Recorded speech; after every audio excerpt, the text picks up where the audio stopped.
Sir మొన్న మధ్య ప్రధాని నరేంద్ర మోదీ తెలంగాణకు వచ్చినప్పుడు తెలంగాణ కాంగ్రెస్ సీఎం రేవంత్ రెడ్డిని తమతో కలవాలంటూ ఓపెన్గానే ఇన్వైట్ చేశారు, ఆఫర్ ఇచ్చారు.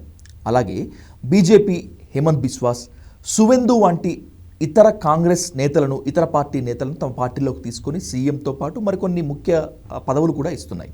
ప్రధాని మోదీ వేస్తున్నటువంటి ఈ వల రాజకీయం అనుకోవాలా? బీజేపీలో ముఖ్యమంత్రి కావాలంటే ఇప్పుడు ఆర్ఎస్ఎస్ ట్రైనింగ్ అలాగే సిద్ధాంతాలు ఏమాత్రం అవసరం లేదా?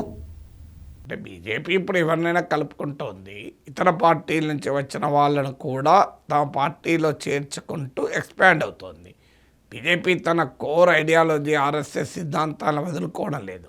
కోర్ ఐడియాలజీ, కోర్ లీడర్షిప్ వాళ్ళే ఉంటారు. కానీ అలా మడిగట్టుకొని కూర్చుంటే పార్టీ పెరగదు. భారతీయ జనసంఘ్ అని 1951లో ఏర్పాటైంది. బీజేపీకి పూర్వ రూపం అది.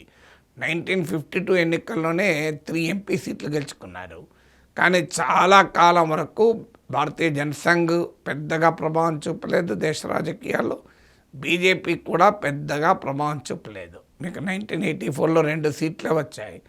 కానీ తర్వాత ఆ పార్టీ అగ్రెసివ్ హిందుత్వ పాలిటిక్స్తో పాటు సోషల్ ఇంజనీరింగ్, వివిధ కులాలను తన వైపు తిప్పుకుంటూ సోషల్ కాన్షియన్సీని బిల్డ్ చేసుకోవడం, ఇక పొలిటికల్ మేనేజ్మెంట్తో ఇతర పార్టీలను చీలుస్తూ ఆ పార్టీల నుంచి నాయకుల్ని తీసుకుంటూ తన ఐడియాలజికల్ కోర్ను అలాగే ఉంచుకుంటూ పెరిఫరీలో మాత్రం ఇతర పార్టీల నాయకులు తీసుకోవడమే కాకుండా వాళ్ళ పదవులు కూడా ఇచ్చారు. అస్సాంలో హేమంత్ బిశ్వాస్ శర్మ కాంగ్రెస్ నుంచి వచ్చాడు. అంతకుముందు ముఖ్యమంత్రి సర్వానంద్ సోనోవాల్ ఏజీపీ నుంచి వచ్చారు, అస్సాం పరిషత్ నుంచి. బెంగాల్ ఉప ముఖ్యమంత్రి సువేందు అధికారి తృణమూల్ కాంగ్రెస్ నుంచి వచ్చారు.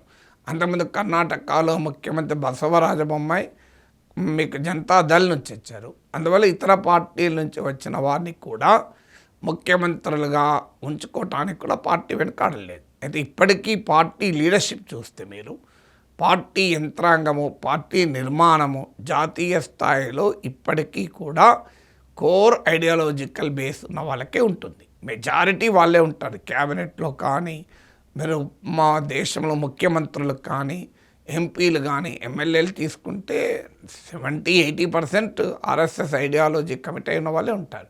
కానీ అదే సమయంలో ఎక్స్పాన్షన్ కొరకు ఇతర పార్టీల నుంచి వచ్చే వాళ్ళని కూడా అకామిడేట్ చేస్తూ ఉంటారు. అది బీజేపీ పెరుగుదల వెనకాలన్న రహస్యం కూడా.